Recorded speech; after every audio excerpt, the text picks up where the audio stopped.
This is the Flexible Office Economy, and I'm Mark Gilbreath. This week, we're talking about real estate experience, and in particular, a new platform that's putting a twist in what the industry has come to know as co-working. My guest today is Kyle Coolbroth, the CEO and founder of Fueled Collective. Fueled Collective defines itself as a real estate experience platform and is combining some things we're very familiar with in the flexible office economy, namely shared workspace, and is adding elements that are perhaps less typical, for example, social club by night. Kyle founded Fueled Collective in 2018. Welcome, Kyle, and thank you for joining us today on the Flexible Office Economy. Thanks, Mark. Glad to be here. So Kyle, let me jump right in. In 2010, before there was a Fueled Collective, you and your partner, Don Ball, founded Coco, an extremely successful co-working operation in Minneapolis and St. Paul, Minnesota. I think that makes you an original gangster in the co-working industry. You know, reflecting on that moment 10 years ago and in the years since, what do you wish you had known when you started Coco that you perhaps do know today via the wisdom that you've learned? Yeah, I definitely feel like I've put the dog years on since that date. And I do feel like an OG or a grandfather in the industry for sure. It's been an amazing amount of time, Mark, as you know, just how much has changed, right, in the industry. When we started, I don't even think it was an industry. You know, co-working as a name, we were still arguing whether there's a hyphen in it. And just like, what did it actually mean? What was it as a product or a service offering? So it's just changed so much. If I look back, I guess I wish I would have, you always wonder where things are going, where the trajectory is going. I wish I would have had a better handle at the rate at which scale was going to happen. I always knew it was going to scale. I always believed as an industry this was transformative for individuals and enterprises alike. I just didn't, at the time, I didn't realize how quickly that ramp would go. So that's the hindsight on the last 9 years. So just to put a fine point on that, you feel like the scale happened faster than you would have imagined in 2010? Yeah, when you start to think about individual companies at scale, like we just could never have imagined. Again, I saw it more like the boutique individual coffee shop, local coffee shop phenomena that was scaling out, if you remember that point in our economy. And then along comes a Starbucks, right? I think the same thing has happened, but I don't think any of us standing back in 2009, 2010 could have expected that. Do you think the flexible office economy or the co-working wing of that economy will shake out in anything close to or similar to the way that the coffee shop industry has? I mean, Starbucks has 50,000 locations, and the next biggest chain is probably not even a tenth of that. And then there's a long, long tail of independent operators. Is that an analog for what you think we're going to see? I think it could be. I think that's undetermined. The industry of co-working in the shared flexible office is so much broader than coffee, right? That was a very finite thing where what we're working on is just, it's broad across many different spectrums of how we work, how we live, and how we socialize. So I think there's an analogy there, but it's not 100%. You'd be mistaken to try to mimic that with a business model going forward. So Fueled Collective, you describe yourselves as a real estate experience platform. Cool, that's unique. I hadn't heard that one before. So maybe you can begin by explaining, like, what does that mean? What is an experience platform, and how is this different from the things that have been before it? Yeah, absolutely. So interesting as we've moved, you know, our business, we started as an independent operator. We were probably a large regional, if you think of it from that perspective. And as we decided to grow, we chose a licensing and franchise model. So when we think about a real estate experience platform, our customer base now is two front, right? We have our members, which are awesome and have always been part of the human part of the business that we're building. But now we're also kind of on the developer side and working with franchisees and investors to create an offering. So we kind of have two customer bases. When I think of the real estate experience platform, that speaks largely to the developer, the property owner, those investors and franchisees. And what we mean by that is we are bringing a set of activities that can occur within a building that start to activate the building morning, day, night, and weekend. And it is about the experience. I mean, I'm a huge follower of Pine and Gilmore, who wrote The Experience Economy, and an older book, but we're seeing it come to fruition, as commodities become services, become products, become services, become experiences. That's where we're at. And so an experience implies that the business itself is going to be able to guarantee a higher margin on its delivered services, because they're more than the commoditized services. So that's what we're building. And so you might ask, well, how are we doing that, right? But that's basically what we're doing. So when we talk about that experience platform, it's just got multiple components that we're creating to build more margin for the businesses involved. So lingering on that franchisee or developer constituent for a moment, I think I inferred from some of what you just shared that your model perhaps aims to have the potential to drive a better yield on an asset. Is that a fair statement? Absolutely. Yeah. So, and was that the intention? Was that sort of the cornerstone of the business? Hey, we need to find a way to drive a higher yield on an asset, ergo to a collectivist bond? Yeah, I mean, I think the intersection of things that came together, the first insight we had that really led us to the model was that as we grew and became more successful, and we saw our members grow and become more successful, what often happened is a team would come in, they would grow, and then they would leave and they would go get their own space. And they would go to a building because they needed that, right? They needed their own identity, they needed their own space. But almost the immediate follow-up question was, how can I still belong to the community? And we were in a place where the only thing I could sell you was a place to work during the daytime. And so the insight became, there is a need beyond working in the space. And it really got to our core belief and our core principle, which is belonging. It's good to belong, right? And so people, even though they left their physical working space, they still wanted to belong to this community. That gave us the insight to, well, there's a social dimension to what we're offering beyond work. Pretty obvious to those of us in the co-working world, but when you flip the lens and you go, you're no longer part of that community, you feel like you left, right? Like we broke up. And our thinking was, you don't have to break up anymore. That insight then led to, okay, if I'm in the future, if I'm a property owner, do I want to continue just leasing a space to an individual co-working operator? Do I want to go with a super national? Or do I want to get into the business myself? And that's where our platform comes in place. We're in essence enabling investors and property owners to use our platform in a phenomenal brand and experience, and let them participate in that. Part of the experience that you offer the member is, in some of the pre-reading, is that sort of social club by night aspect. Yeah.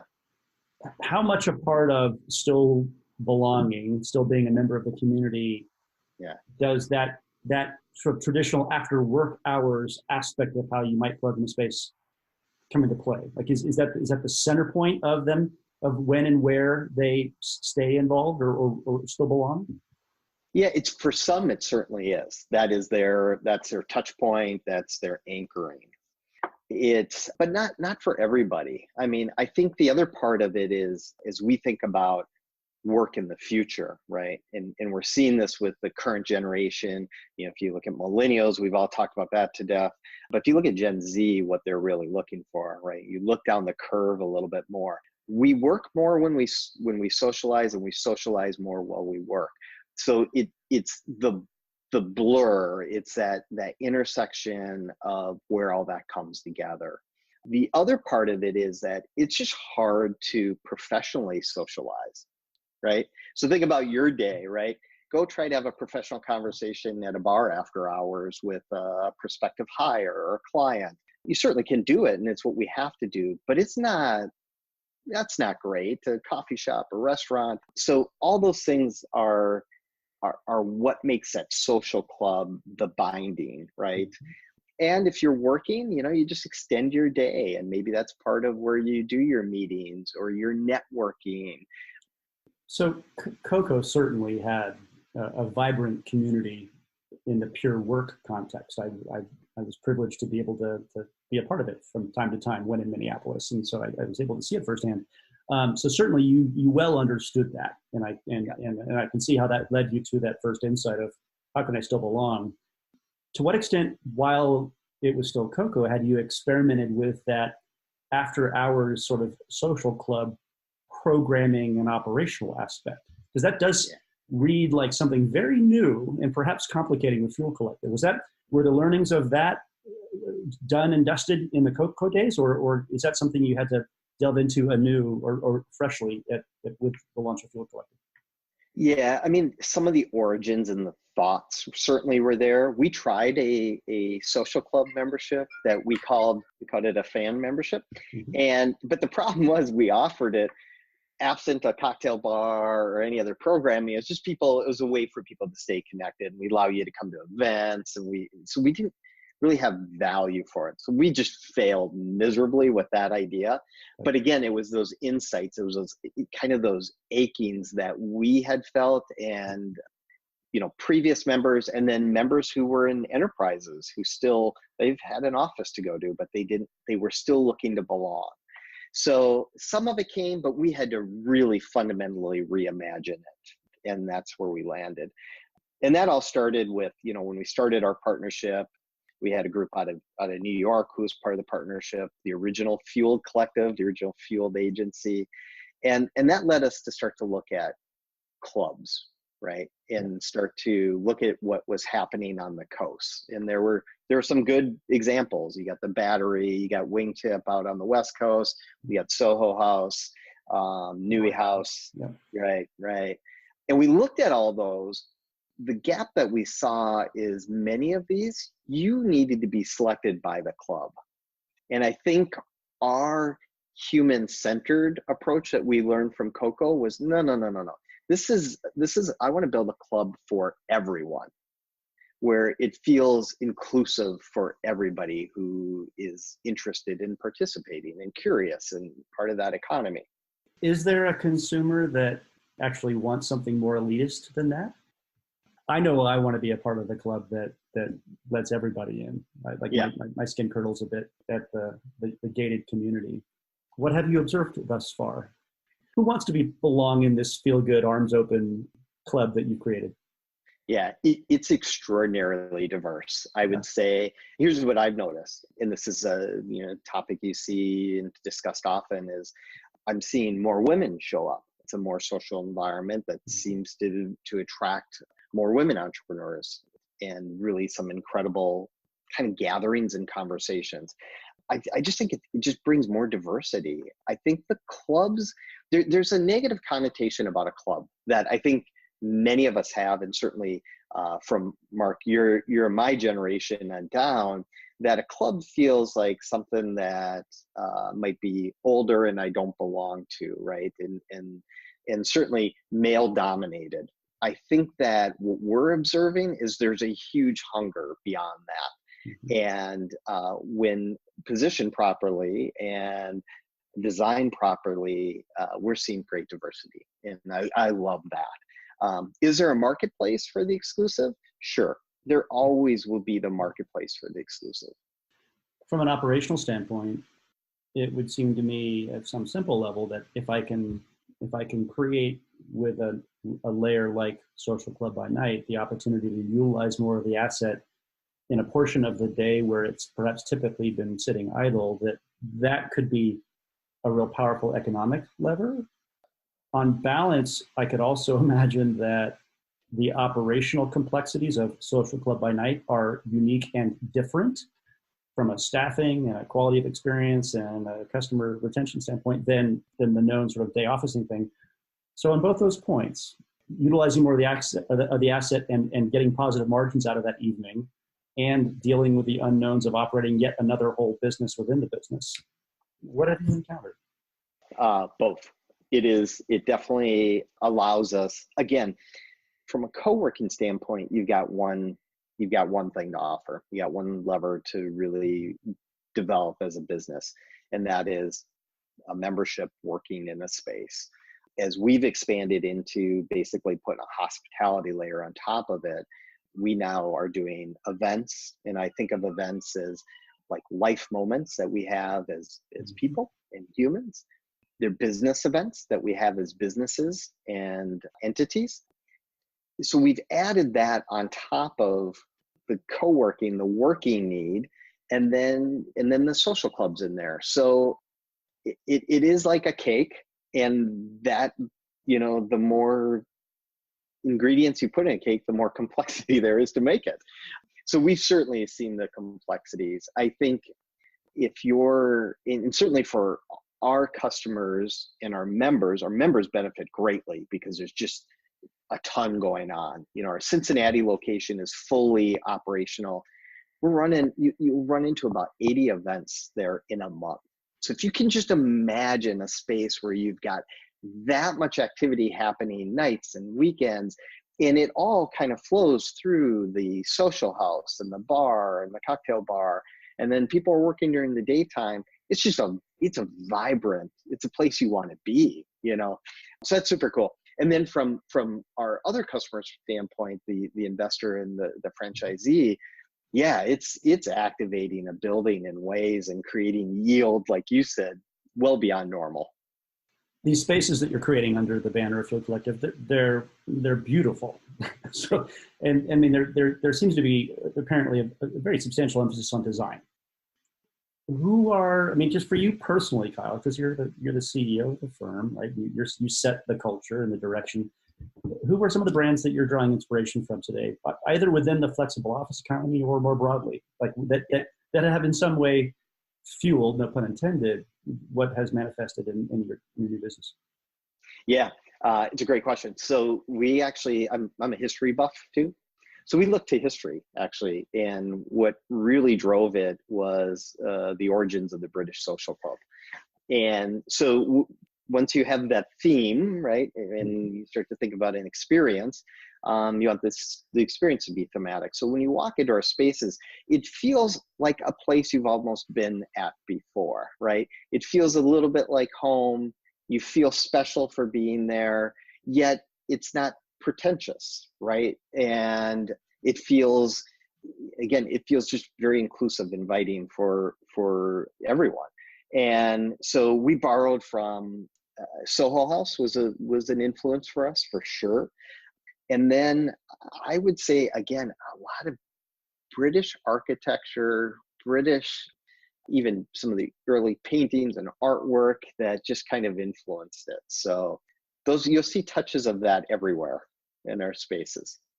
I'm deep into my second Churchill biography at the moment. That's my bedstand book right now. And so you're conjuring up images of Winston with a cocktail in his hand, sitting in a leather chair. Exactly.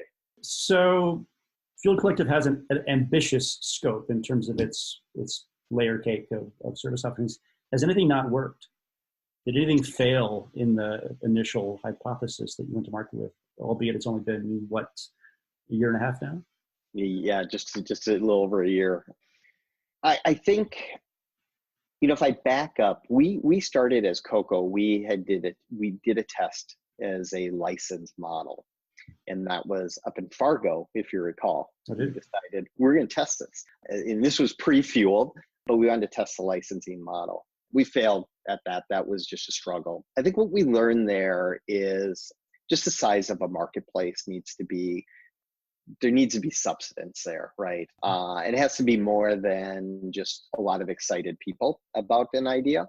So that was an early learning. So as we're looking at markets, we're pretty selective about not only the market, but the actual location of the property. Is it the right one? Is it a brand association that we want?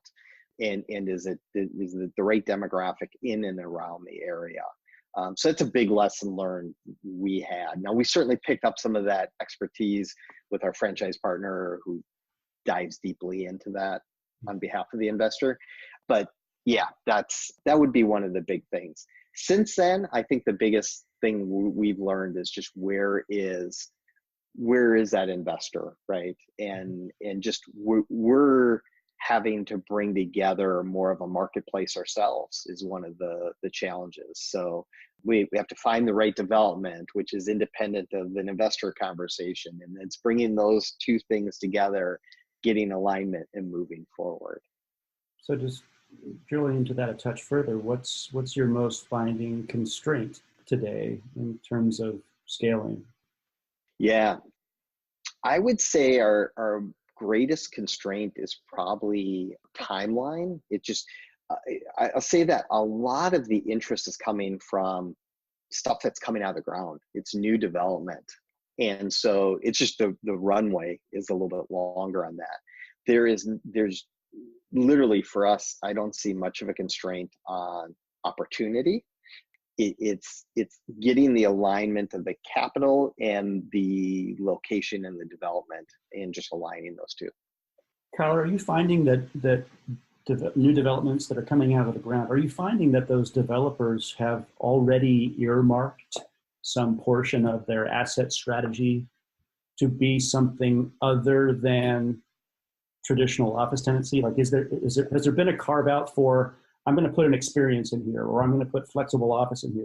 Are you finding that yet? Yeah, I would say virtually in every conversation I have today with whether it's an existing property owner or a developer who's creating something, they all fundamentally say, I need to have a co-working or shared kind of solution. They all see it as an amenity where, you know, in the past it used to be, well, I got to have the little gym, the little fitness gym, right? Health and wellness is certainly still part of it. And we've pulled that into our vision, but the idea that the activation component of a building is this kind of a solution is front and center to everybody. I mean, I just can't escape that conversation today. So there's which a handful. Is fascinating. Yeah. If you go back 8-9 years ago, right? That is. So what is the ideal partner profile for Fueled Collective? And before you answer, I asked that question against the backdrop of the numerous others sort of entities that are out there that have shifted toward a partnering model and partnering with developers. Yeah. So there's a handful of flavors out there. You're a distinct one, but from your vantage point, who's the ideal customer partner that you would definitively want to be chosen by or partner with? And likewise, who would see in you the ideal fit for their asset? Yeah, I think our ideal investor partner in these kinds of deals is that what we can uniquely bring to them is they have, so there are two options. If you really boil that down simply, is I could go sign a lease with someone and I'll make my rent payments and let that someone arbitrage my rent and earn money. Or you could partner with us and we can bring an entire turnkey platform in for you where you get to arbitrage yourself. So the latter is the perfect partner for us. It's the building owner who's going, yeah, man, I'm tired of giving up all that margin to someone else. I would like to see, you know, a little bit more there. And we built our platform in a way that I can turnkey and I can hand you the keys as a property or an investor. Or if you just want to be the owner and not involved, we've actually built a management company that will run it for you, similar to a hotel management company would. So we'll operate it on your behalf.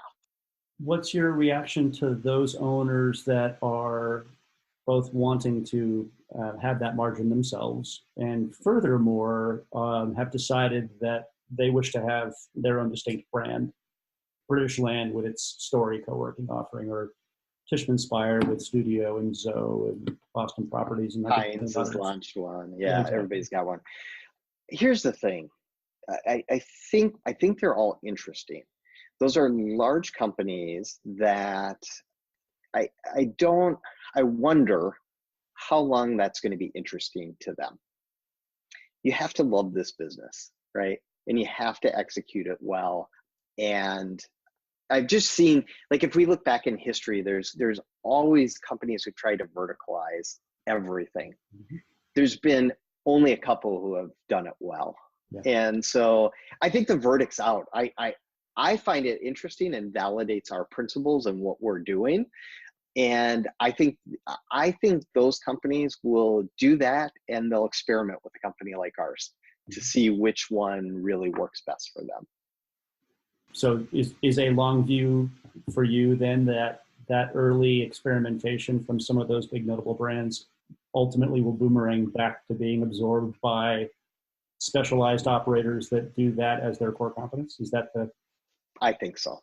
I think that very well may happen. But some of them are well capitalized. So who knows? I mean, this is where, like, again, back to your first question, if I only knew back then that we would even have this conversation, that would have been amazing. Well, you know a ton more than you did, right? You're one of those. You're in a select category of folks that started early, learned a ton, were actually successful in generation one, have carried it into generation two, all the while at a time when the market is pulling enormously strongly, right? It's like the opportunity, the demand is far beyond what I had imagined in 2010, in fact, when I met you. So given that, like, to the extent you're willing to share with the audience, how will you define success for Field Collective? What are your ambitions for the business? Yeah, so along with history, I'm kind of a philosophy geek, and I look at deeper impact. So I think certainly we can define it across, business success metrics, right? I want to build a phenomenal brand that is well known, where you, Mark, could be traveling across the country and your membership would apply to you as you go from location to location. Certainly, the number of locations, the size of the spaces, and the experience that you have, those are all business metrics. But when I scale up and I think really about success, is I think about where we are at today as a culture, right? You don't have to look too far into the news to know that the more digitally connected we've become, the more humanly separated we've become. And I think what we're building is this place that people want to they want to belong to. So I think we're building a place where we actually can come back together as a society for the things that, make an impact. I mean, just Ben Franklin, his first, he started a club that became the library system of the United States. What's possible if we actually start to get together again in a social way, professionally? What could we do? What impact could we have? That's how I look at success. So yes, the business things, yes, I want a lot of members, but I'm not going to count it by the investment dollars we raise or the number of members. All those things are important, but it's that impact that I think this kind of solution can have. I hear you, and I commend that. It's honorable, and I know it's heartfelt and true. It's interesting because you and I both have sat down in front of lots of investors as well, and they want to hear the scale story. Yeah, They want to hear you say, "I'm gonna pave the earth with Starbucks or whatever the businesses you're foisting." As a purpose-driven, a cause-driven, or at least a purpose-impassioned business or CEO, do you ever find yourself at conflict or feel a misalignment with the financial interests that circling around you and looking to write you checks? Are you ever pulled to be something that you don't want to be, or present Fueled Collective as something that you worry might corrupt its soul? It's a great question. I mean, one of the hardest things to do is scale a human-centered business, right? And that's what all of this is about. We're all in the same kind of business. So how do you do it? How do you do it well? How do you do it authentically? I don't, because I believe that if with this kind of a purpose and this kind of a mission in vision, that the other things follow, right? You still have to be a very good business person. You still have to be able to answer the financial questions and show a model that delivers on those. But you don't have to sacrifice one for the other. But if you're purely chasing the investment and you're purely chasing that, I think that's where the paths diverge, right? And I think that's where you start to become something you're not. So I think we're going to see both of those models play out in the industry, right? Yeah, I do. Well, and we may be seeing that now.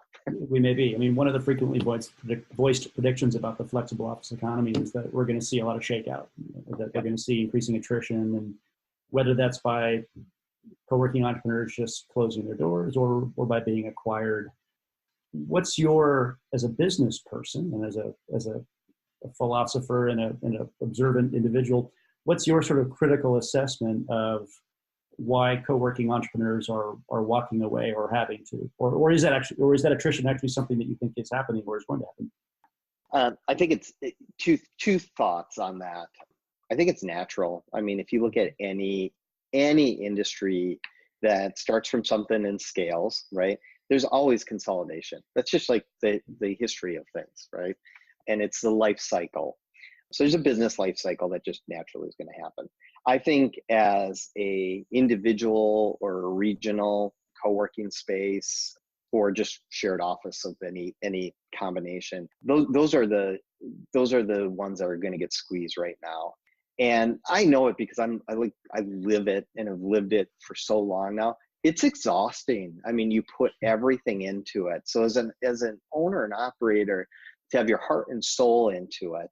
And there are some predatory practices nowadays, where people are dumping space at virtually no cost. It's so cheap to acquire marketplace, right? That you run into that and you just go, what do I do? And I think there's a lot of people who are in that place right now. It's just like the return on investment and the return on emotion might not be there in the middle any longer. The return on emotion is one that we all need to pay more attention to, I think. Yeah. Well, Kyle, Mr. Coolbroth, CEO of Fuel Collective, thank you for your time. Moreover, thank you for the creativity and the inventiveness and the leadership that you bring to the flexible office economy. We appreciate you joining us today on the flexible office economy. Thank you, Mark. It was a pleasure. Let's do this again. Indeed, let's do this. Let's bookmark. Let's see. We met 10 years ago. Let's bookmark 10 years hence. We'll see each other more often than that. But I think yes, I would anticipate that the scale of change is headed sort of logarithmic relative to the last 10 years. Exactly. Thanks. Cheers.